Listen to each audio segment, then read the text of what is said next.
Hello and welcome back to another episode of the Never Wears podcast. I'm your host, Tom Brown, joined just by Jack today.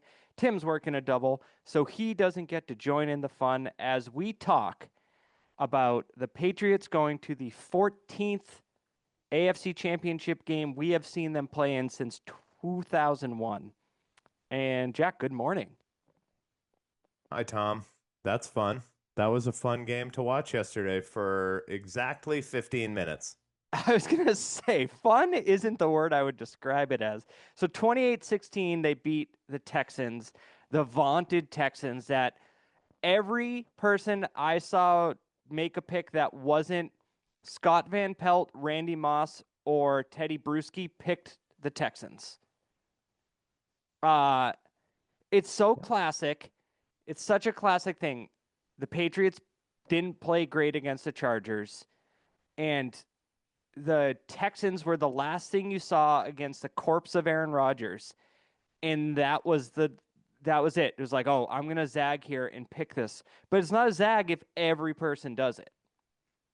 So you texted that everybody on NFL Live, and this is certainly not a podcast where we really give a shit what other people say or do, but everybody on NFL Live picks the Texans. However, if you saw that clip, as soon as they all realized they all picked the Texans, they were like, I tried to be different. I was trying to, like, they understood that it was kind of picking the underdog on the road. Um, I don't really care who picks who. I do just want to weigh, though, that the one thing that nobody seemed to consider was how bad the Texans' offense was, being without Nico Collins, especially. I don't know that Nico Collins would have helped one bit in yesterday's game, but that was the ultimate. Is at one point the Texans' offense did have to play against the Patriots' defensive unit, which over the last week was criminally underrated, especially after what they did to Justin Herbert. And they did it again to the Texans. However, Tom, Yeah. um, yikes. I think some of those picks might have been in good faith because the Texans defense was so good, was so scary, was so overpowering. Yeah, so I'm trying to figure out how to break this down. They win. Let's start with I guess we'll just kind of go through. It started off 3-and-out and it was like, "Oh boy." But then the Texans go 3-and-out and you're like, "Okay, we might be in for a slop fest." And then the Patriots go down, they get a 4th-and-1 and they hit Pop Douglas for a touchdown. Like the ball was tipped. It was a good play by the cornerback, but Douglas was it was just like not the trajectory was not off enough for it to mess up Douglas. He held on to it, and then there was no safeties. So see you later, touchdown. And then the slop started. Like it really started. 3-and-outs are like, okay, defense is more amped up, offense is figuring stuff out. But then the Texans go down, get a field goal. Patriots punt. Now interception, fumble, touchdown, punt, interception, interception. It was ugly. Um, the Patriots ended up taking the lead for good on a pick six, and Marcus Jones, what a season. Yeah. Um, but there were a couple things to it. First of all, that was Stroud's second pick. The first one, Carlton Davis made a great catch, but on a terrible throw. Uh, Stroud floated it over his receiver's head. Davis was able to get a knee down. And then the Marcus Jones one, he just is getting hit and he releases it. It was a hot air balloon. I saw someone describe it as, and it was perfect. It was just like straight up in the air. Um, yeah. So specifically, those picks were the result of a couple of things. One, I think the Patriots got a lot of pressure um, on Stroud, and I mean, I have been kind of defending CJ Stroud for what reason I'm not sure of.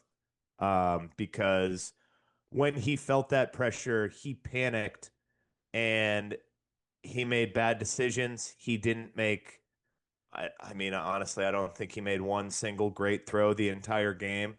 Um, and the one to Jones was bad, but I mean, most all of his decisions that he made yesterday were wrong. Um, it's bad when you go from a guy who never really gets questioned to every single analyst, excuse me, um, saying on the halftime show you have to consider benching him. I jokingly sent that text to you after I think the third pick, but I don't know. So I was reading Mike Sando's Pick Six article this morning, and he was talking about CJ Stroud. He was talking about that game, and he always gets quotes from execs and coaches around the league. And one executive was like, our team hit him in the first quarter, and he lost like motivation basically. He was like started shrinking. He was like it seems like he he starts to just like recede as he gets hit or things aren't going his way. He can't build himself or work his way out of it because you saw on the other side of the field, Drake May did not play great. He was getting his ass kicked. 100% not his fault. Well, not 100%. A lot of it not his fault. But he still made the throw to Booty. He still made the throw to Diggs. Like he did enough where Stroud, even though they marched down the field to start the second half, once they got up the Patriots got up 2 scores. I was like, they're winning this game. I re-skeeted, quote Mm-hmm. skeeted. Somebody who said, "I hope Gillette Stadium isn't, tempting fate with playing, Josie's on a vacation." I don't know the song, but you know the Your one. love, the outfield. Oh, okay, thank you. Um, so they started playing that song, and that's the cigar song. That's like Gino time at the Garden. Mm-hmm. Yeah. Oh, Um, Gino time. so anyways, they start playing that, and Sky Skeets out, "Are they tempting fate?" And I would say on a normal day, yes. But the Texans, like the Steelers last week, do not have the firepower to come back from 2 scores down. Just some atrocious clock management in the second half, which I was gonna say, as you were saying that, I was like, they're not tempting fate because in a playoff game on the road, you took a timeout on the first drive of the third quarter, and then you inexplicably just took another one. When you're down 2 scores, now you have one timeout. So even they if took the that second one with 12 minutes left in the fourth quarter. So they so took there, one in the third on the first drive, which is, I mean, again, I've said it. You should simulate a fourth quarter in a coaching hiring process. Like, you have 4 minutes left. This is what happens, and see how the coach responds. Clock management is, how do you get, you're down multiple scores. There's 12 minutes left and you have one timeout. There's two ways you can win that game: score fast, which they could not do, or use every second of the clock, which they couldn't do because they couldn't stop it. I I'll one up you. I would say you call the people at EA Sports and say, "Hey, can you set us up with a scenario right now in Madden and tell this guy to manage the clock? He doesn't even Yeah. have to he doesn't even have to play. We'll just do computer versus computer. Just give him the ability to game manage." And so with what going back to the Skeet thing where the guy said, "Are you tempting fate?" If Aaron Schatz, Spillane by the way. if Spillane doesn't break up or the guy doesn't complete the catch to end, that ended the game, that heave by CJ Stroud on fourth down on their last drive, they have to run up and still try and score, then get an onside kick and try and score, which I was feeling good at that point. And it it's just it was a very first 3 Super Bowls Patriots win. Offense Sure. is going to get you your points. 28 points I would say 28 points in the AFC Championship or the Super Bowl, you're not upset about. Like, No, the it's offense not got like, 21 points. well, Marcus yeah, Jones but I'm had his just, fifth yeah, pick six. yeah. I'm just saying if the Patriots are going to score 28 points, there's a chance that they will advance in each round.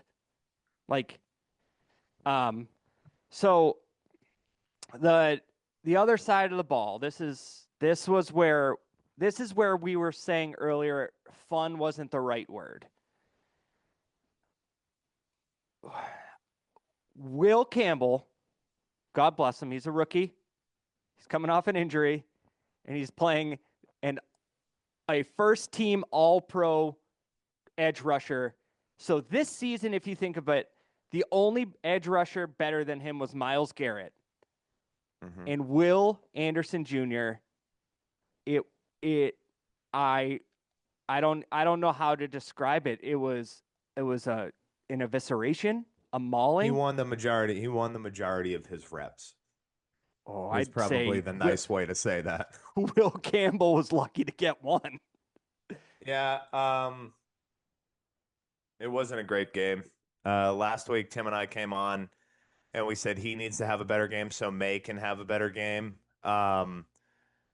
Drake May was hitting his back foot and Will Anderson's arm was on the ball, especially for those two fumbles that he lost.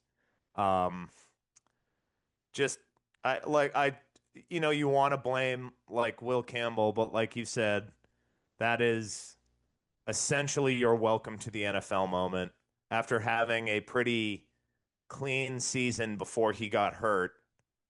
The two best pass rushers that he's faced have been in the last 2 weeks, and they have handled business. So hopefully, again, I think after a while, you needed to have Hooper chip and double team every single play, and they started to get a little bit more positive offensively. And then the one that he went up top to Booty, he just kind of took like what didn't even look like a three-step drop. Like he got the ball, realized it was one-on-one and a go, and he just put it up there for him. But yeah, like they tried early on getting that ball out quick, like the Steelers' whole entire offense was. Um, However, they have really good DBs, so quick passes don't work. In the first kind of half of the game was real slow going on that. And then when they couldn't get the run game established, they tried to drop back, and Hunter had a really good game on the other end too. Mm-hmm. Will Anderson just Second pinned his team ears All Pro. back. Yeah, Will Anderson just pinned his ears back and was in the backfield on every snap. Nick Yeah, Bonito and is who's next. So again, it has to be we got a chip at the line on every play. yeah. So, and then if you think back to the regular season, Myles Garrett had 5 sacks in a game. So he's a rookie. I I don't think don't Will think Campbell his. played that game Oh, he didn't. against the Browns. That was like. Oh, okay, okay. Then he gets a pass. But yeah, those all pro edge rushers have given him fits, and it's not going to slow down this week. And if they make the Super Bowl and they play the Seahawks, it's not going to slow down the Super Bowl. So, we're going to get that No. ironed out. We're going to look at the film, but in Not the what you want one to see thing, out of your fourth overall pick, but again, I'm not ready to give up on Will Campbell. He had such a good start to his season. He missed a lot of time. Me and Tim talked about the possibility of some. I know he played in the last Miami game. That was as uncontested a football game as you could possibly have outside of the New York Jets facility all year. hmm, Um, so I would just say let's bring a body over there to Chip. And yeah. So on your booty stat, your booty call, that seemed like it was, and I'm just not a third and medium go for the long shot. I don't yeah, like that play. Haven't, even when Tom Brady was doing it, unless it was Randy Moss, like I just don't like it. Derek Stingley Jr. is in the conversation with Surtain and Gonzalez and I don't know, maybe no one else for best corner. This stat was from Field Yates yesterday. Since the start of 2024 versus all other wide receivers on air passes with air yards of 20 plus. 34 targets, 2 receptions, 86 yards, 1 touchdown. Against Kayshon Boutte, twice. 2 targets, 2 receptions allowed, 72 yards, 2 touchdowns. That was Drake May's first career touchdown pass, I believe. Yeah. Yeah, that was a ridiculous throw, yeah. Over Derek Stingley to Boutte. Yeah. I know you don't like that, but Drake May likes to be aggressive in late down situations. He loves taking that shot down the field, and he's the most accurate passer in the league and the best deep ball thrower in the league. Statistically, that's not a homer thing. But and I don't mind taking the shot. I honestly I think I would rather a quarterback who hunts one-on-one coverage like that.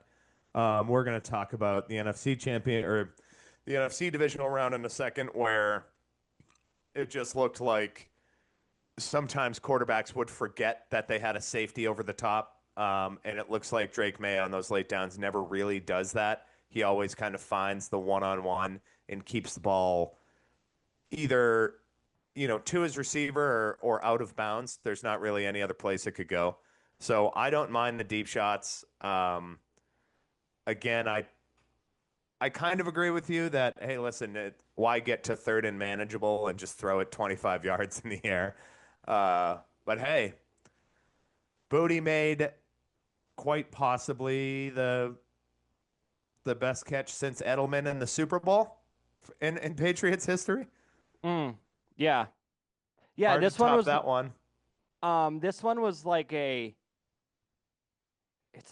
it's interesting to compare it to that Edelman catch because I obviously loved that Edelman catch, but there was so much luck and everything had to go right there.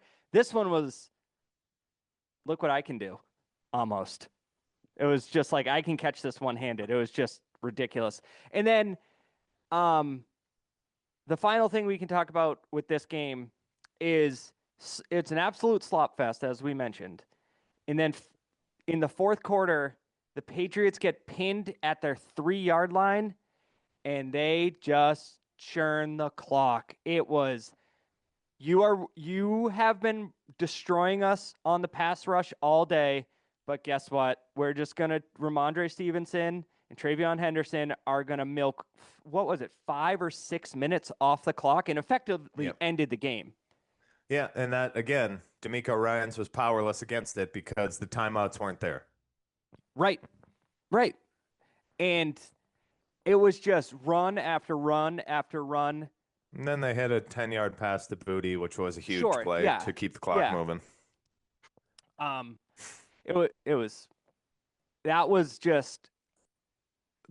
That started making me feel like, oh God, I can't believe this team. I can't believe from where we were in August talking about this season to now the Patriots are in the Final Four.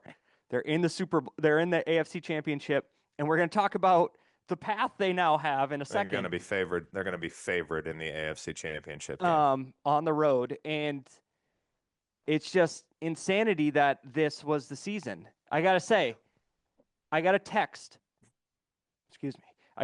before the game from my father-in-law, and it said, if you give me the Houston Texans in 4 points, let's bet 12-pack of Green State on it, Green State Lager. And I was like, you're on. And he said after, he was like, hey, that was the best bet I ever lost. And I was like, if the Patriots won by 1 point, that would have been the best bet I ever lost. It was really a win-win. But I started to feel confident about that bet at halftime because I just didn't see C.J. Stroud doing it. No. Admittedly, you were off the C.J. Stroud train a lot earlier than I was. I was off it probably after interception number 2. I'm just like, oh my gosh. Before we do move on, the defense has been balling out. Yes, it was a slop fest. Yes, CJ Stroud made bad mistakes. He made bad mistakes because the Patriots forced him to make those bad mistakes. The pass rush was there. Chason, Christian Ellis, and oh damn it, he made a pick. 21. Woodson? Woodson, yeah, had great games. Christian Gonzalez is a lockdown corner. You're going to have to do some real explaining to me to tell me how he's not the best corner in the league. Yes, I know he didn't face a number one wideout receiver. Even if he does, that number one wideout is null and void. And again, we're going to talk about it in a second, but nobody in the wide receiver room in Denver, Colorado this morning has me worried that they're going to break out for 150 off Christian Gonzalez. Yeah, I think this year, awards wise, Gonzalez was not penalized. It's just he didn't play the first 4 games, so they were like, that must have just been enough. I agree. I also have multiple times on this podcast talked about his ability to tackle. They talked about it in the broadcast. The guy makes tackles. He punched a ball out yesterday. He's so good, and it was possibly Belichick's last great pick. Yeah. Although crazy reports that people had to talk him into taking Gonzalez over Keon White in the first round, but that could just be dumping on, Belichick now that he's 100 years old and didn't have a good season. I don't think that's dumping on Belichick. The year before, he drafted Cole Strange, who was an absolute disaster of a first-round pick that everybody had as a fourth-round guard. Yeah, that's not a good one. So okay, you had one last thing. You mentioned Stroud again. Why doesn't he run? He ran twice yesterday, and I was like, oh, I don't like this. Yeah, He might not have had the time. Yeah, he didn't have any time. He's trying to make a play downfield, I would imagine. He looked overmatched the whole game.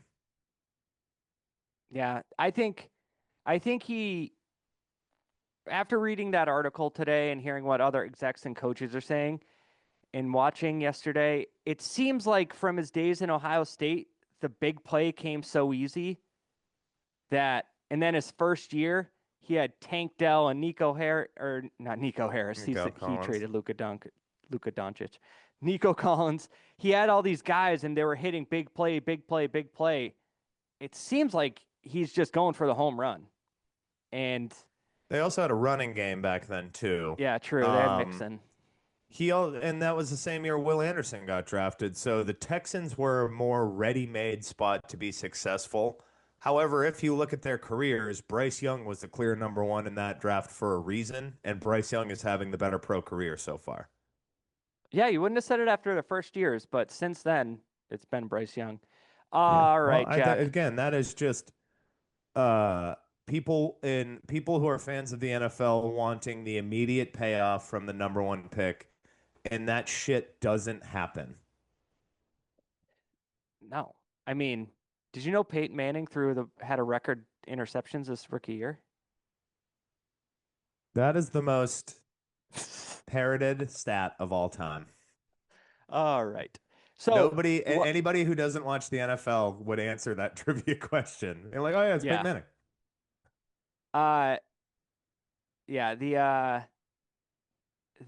So let's move to the game Saturday. Talk about a whirlwind.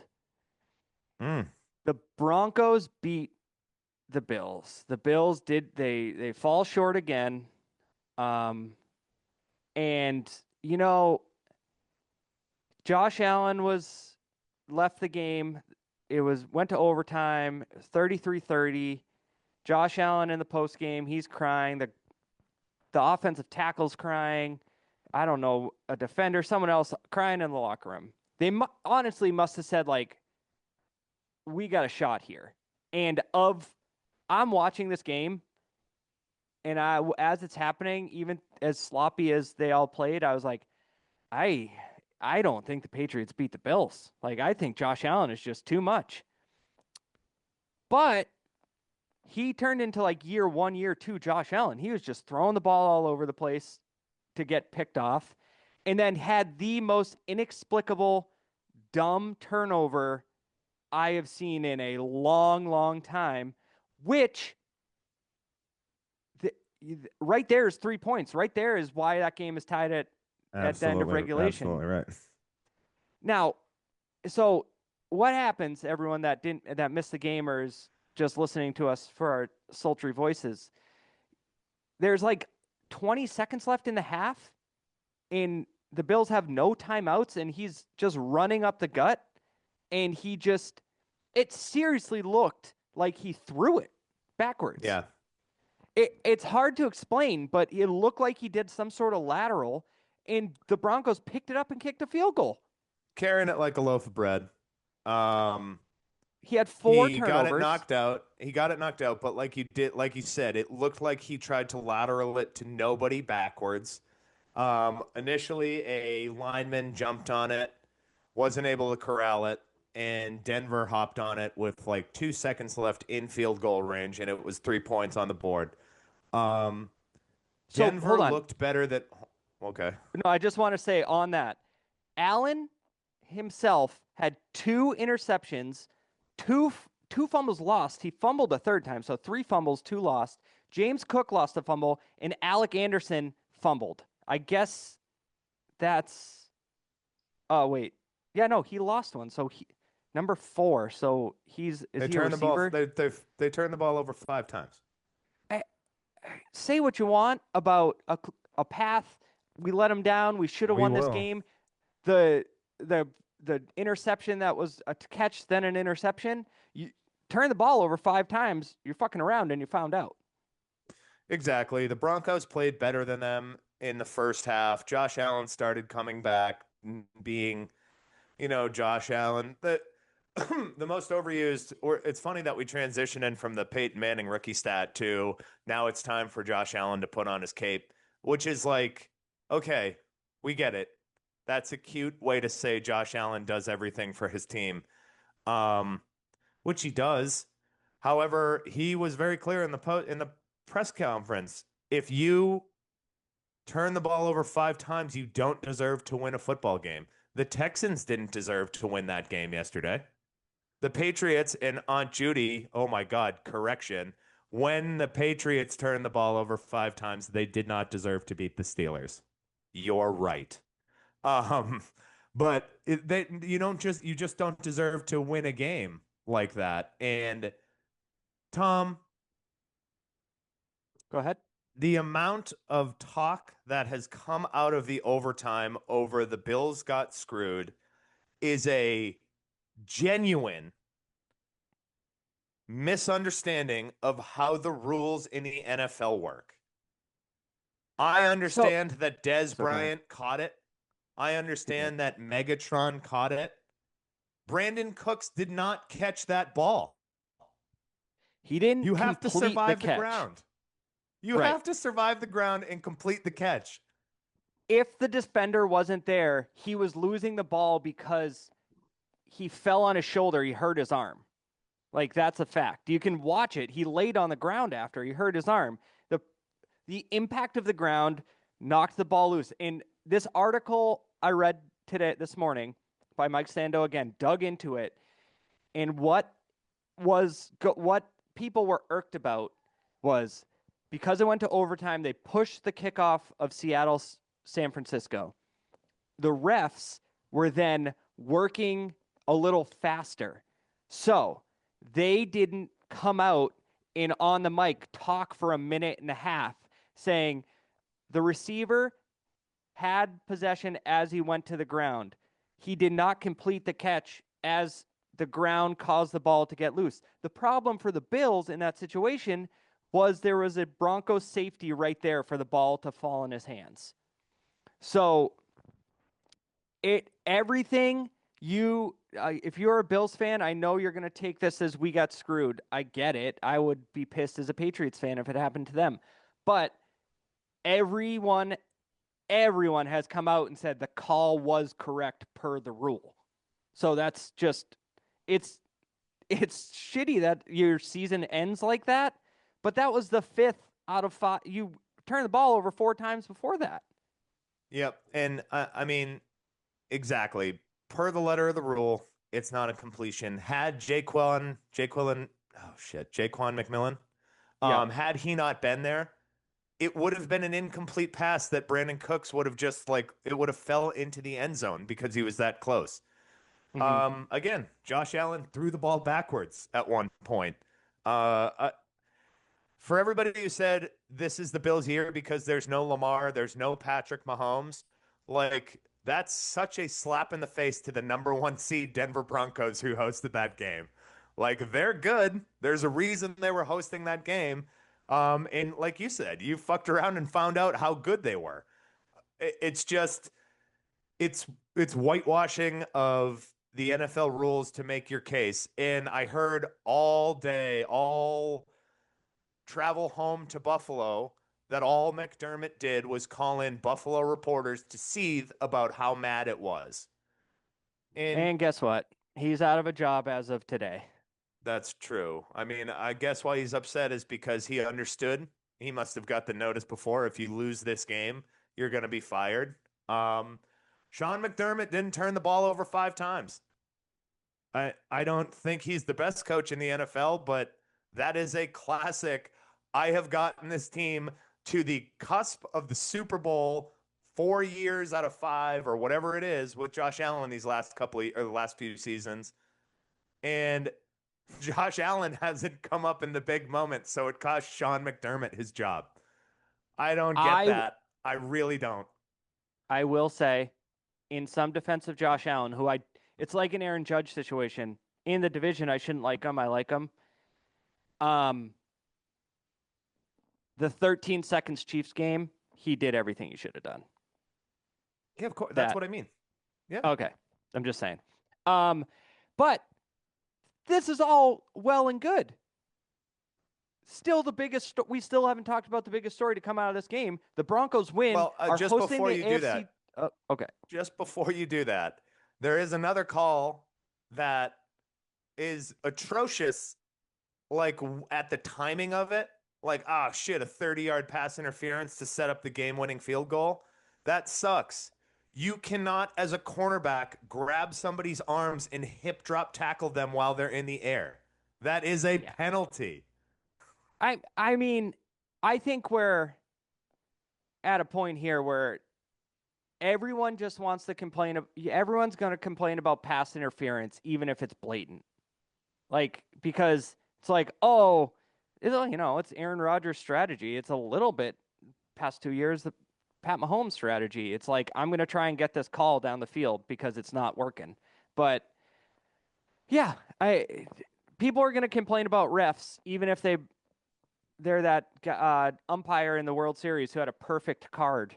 They're still going to have if you lost, you're going to complain. But now, on to the biggest story of the game.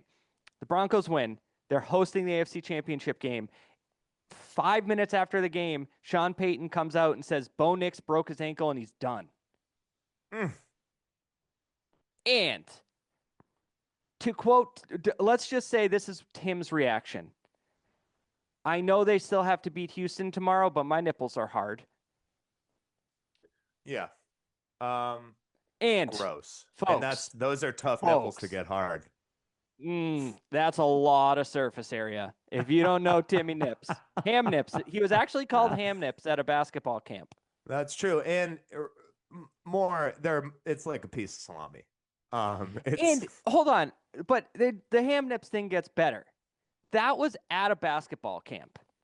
Someone like a year later saw, I forget how one of our cousins, might have been Anthony George, someone saw a picture of Tim in their friend's house and said, "You know Ham Nips?" That's Which great. is just the greatest story. Anyways, Bo Nix has a broken ankle. And back to Bo Nix. Now the Patriots are playing Jared Stidham to go to the Super Bowl. Yeah, and Pat Surtain is busted up.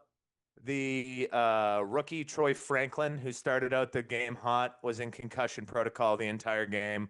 Cortland Sutton seemed beat up. Marvin Mims was beat up. And as good as they are as a unit, The Denver Broncos are not the Houston Texans defensively.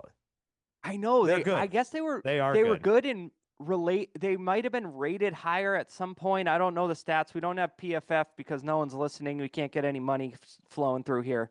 Um, but I test the past couple weeks is showing me that the Texans were better Defensively.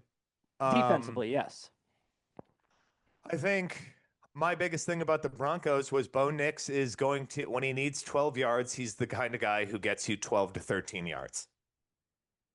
They don't have that quarterback anymore. I have read that Jarrett Stidham was a day one signing for Sean Payton and has been there the entire time, and been being coached by that. By Sean Payton. I don't think that matters because there's a reason Jarrett Stidham's not a starting NFL quarterback. This We is saw it shaping when he up to tried to for the be, Patriots. huh? We saw it when he tried to be a Yeah, starting well, quarterback for the Patriots. sure. Not only that, but I don't think anybody. I don't. I think 32 teams have a chance to have 32 starting quarterbacks, and I don't think he's at the top of anybody's list. No. Um, So, yes, it's a good defense. Yes, it is in Mile High Stadium that will be raucous and ready to go. The Patriots should win this game. They should win this game. So did you see the stat floating around that the only team to not have their backup, Jarrett Stidham, throw a pass in 2024 and 2025 was the Broncos?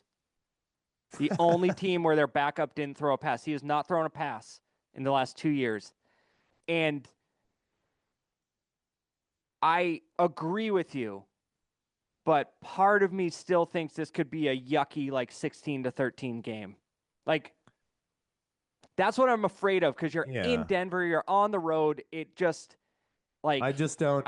I, I mean, I don't see the Broncos scoring 13 points. I see mm, them kicking 4 field goals. That makes more sense to me yeah. than them scoring a touchdown on this defense and the way they're playing right now with a backup quarterback who hasn't thrown a professional pass in 2 years.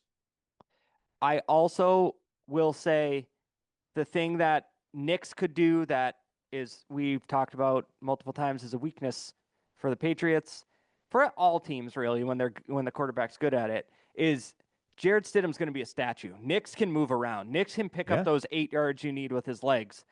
I That thought benefits the Patriots. I thought you were definitely going with like a Jerry Rev what was his, Oh, I can't remember his remember the last name. Titans? Rev Harrison from Remember the Titans. We're just gonna bring him in and Vrabel will be like, they're Oh, gonna throw deep. double backside. What is it? Like your life depended on it. Damn it. I used to know this play. Double, it's a backside George reverse. Damn it. I used to know it. However, that's not gonna happen. He can't run a reverse on a broken ankle. It does No, suck. no, you can't. It does suck for the Broncos for sure. It Eh, sucks for Bo Nix, who, eh. you're not a Bo Nix guy. Nope. Tim was saying Bo Nix isn't the guy, as he was decimating the Bills. So I don't know what Tim saw in the first half of the Bills game. I saw a very competent quarterback shred the Bills. um, Tim likes to, Tim comes in hot.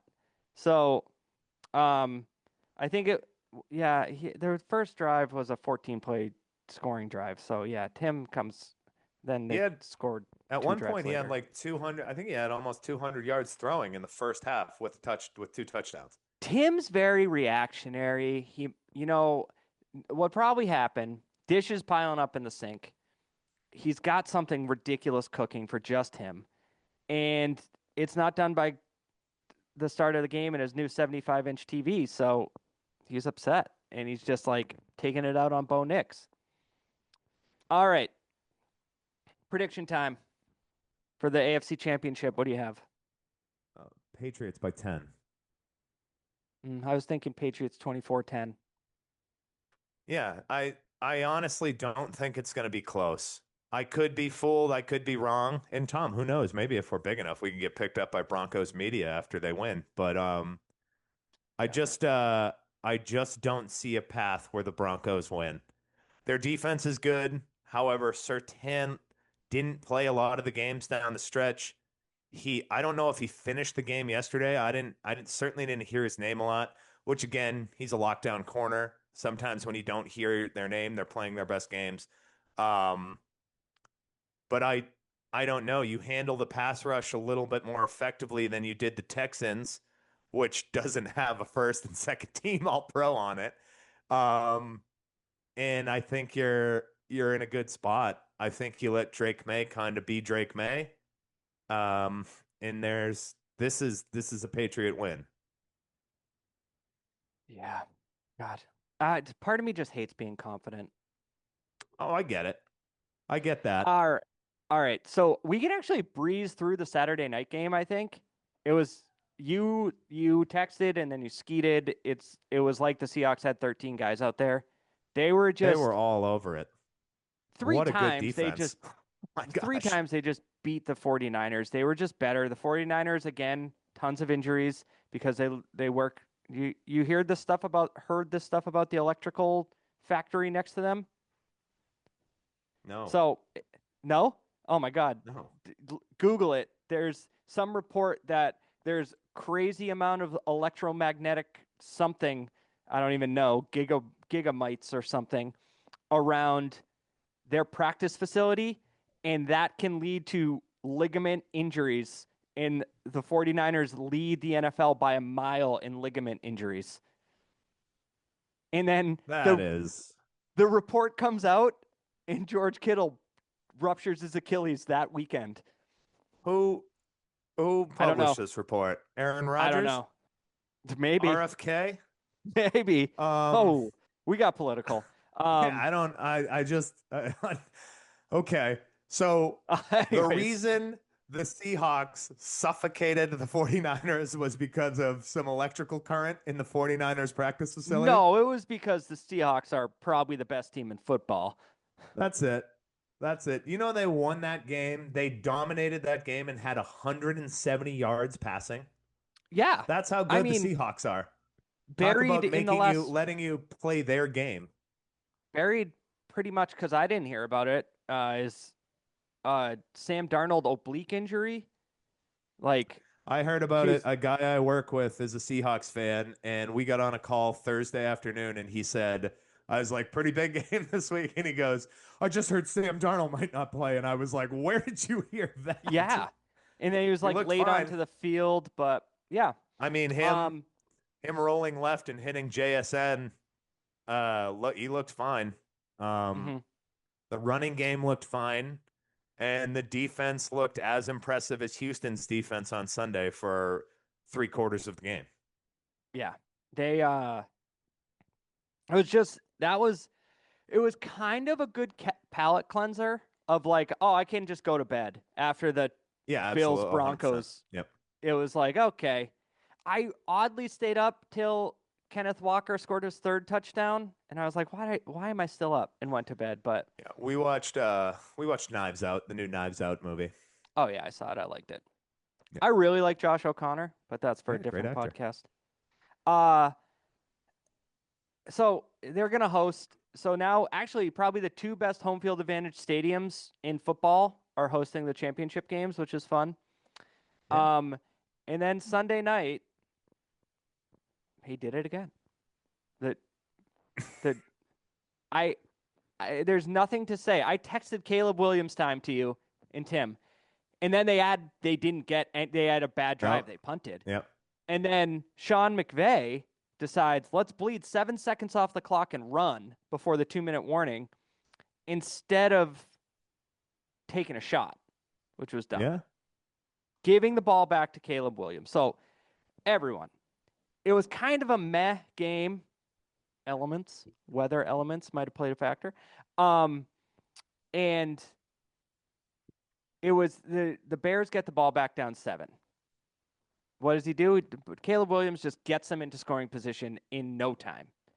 And then it's 4th and ball game, as they like to say. 4th and 4 from the 14. And this man takes a snap, and it's like when you're playing rookie in Madden and you just run back to try and mess with Both someone. both tackles immediately lost. The Mm-hmm. right and left tackle lost. So Jared Verse and I can't think of the other edge rusher's name, are coming hard. A linebacker is also blitzing outside of Jared Verse that somehow, when Caleb Williams' back is turned, he sees. So instead of rolling out to his left, he just runs backwards to the 40-yard line. From the So he runs to the 14 is where 40. they snap that ball. And he just, it's not even a joke that he ran directly back.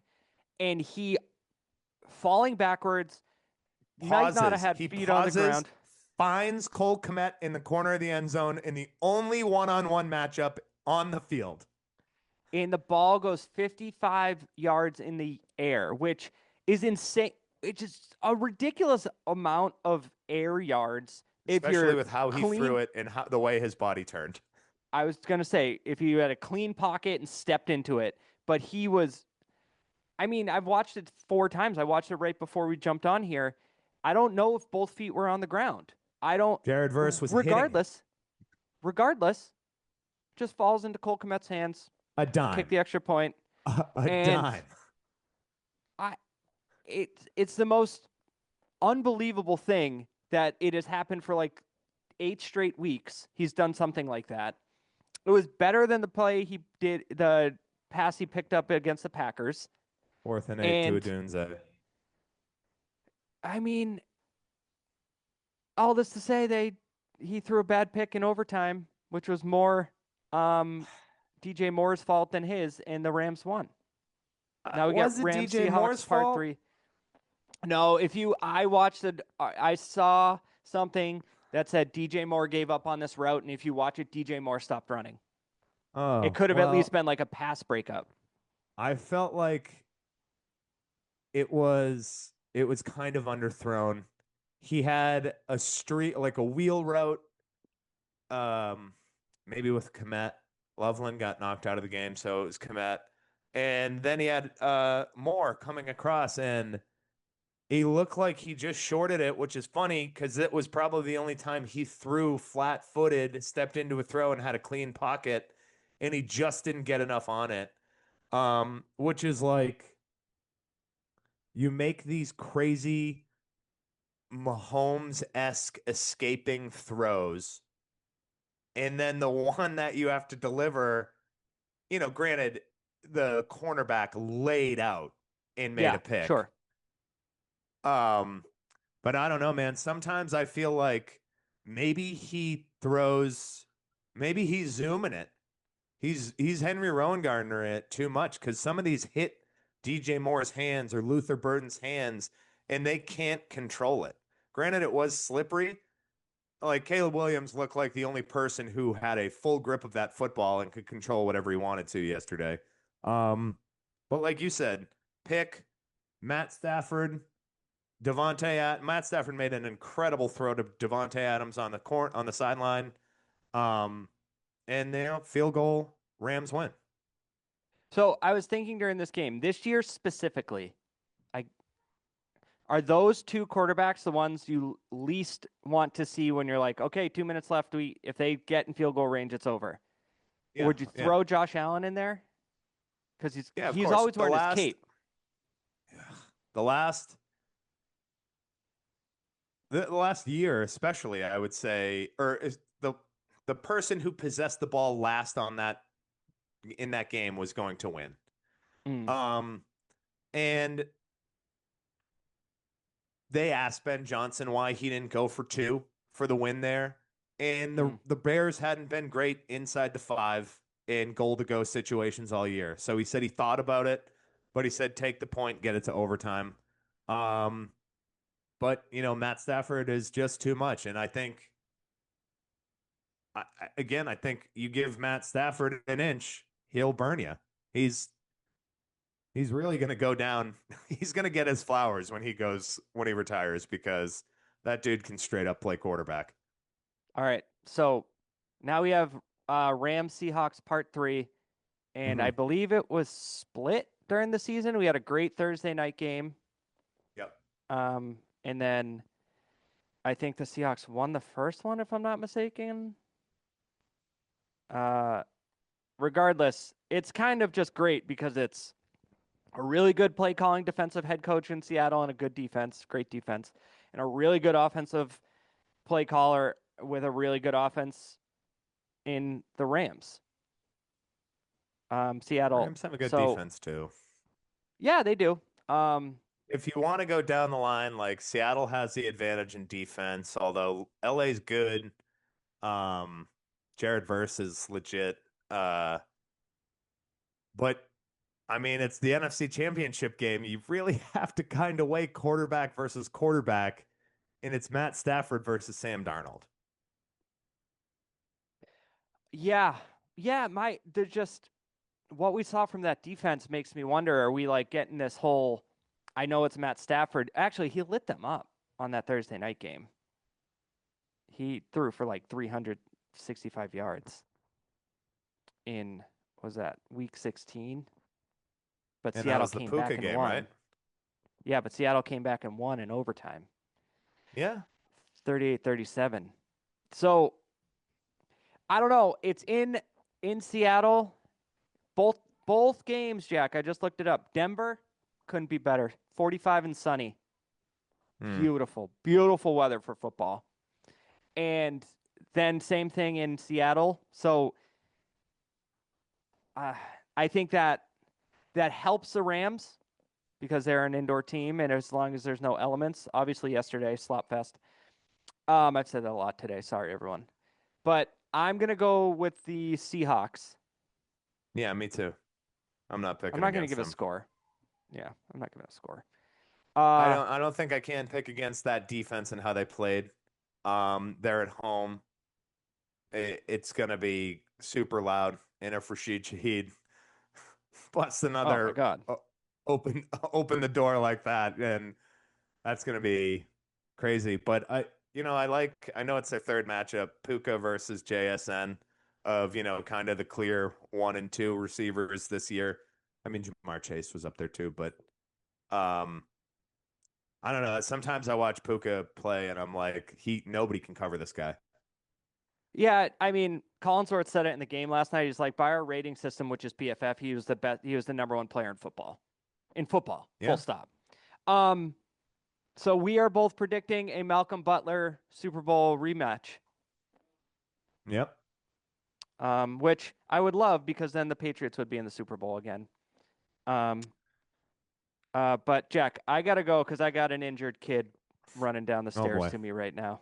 Um, so although we should say John Harbaugh was hired by the Giants, Kevin Stefanski by the Falcons, and uh, Now there's a Bills job available. now there's a Bills job and a Steelers job.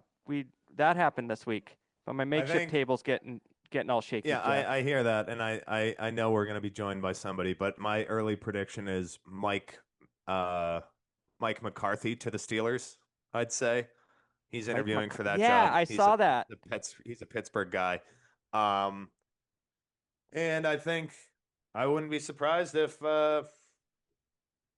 Mike McDaniel gets hired somewhere. I really hope it's Buffalo. That would be the funniest goddamn thing in the He entire should. world. Well, Joe Brady did an interview.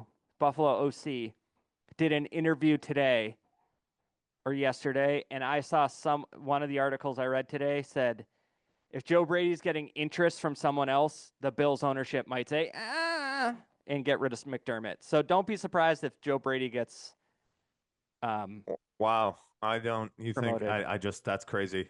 But it's crazy Yeah. to me that they fire their head coach and promote their offensive coordinator who still didn't get it done. Right. Yeah. So who knows? But all right, Jack. I think I will see you on Sunday to watch this game. Yeah, I think so too. And who knows? I might be doing some research into renting some audio equipment for a day, and if the Patriots go to the Super Bowl, it might require us doing an in-person podcast. Yeah, I think so. All right, I'll talk to you later. Bye, Tom.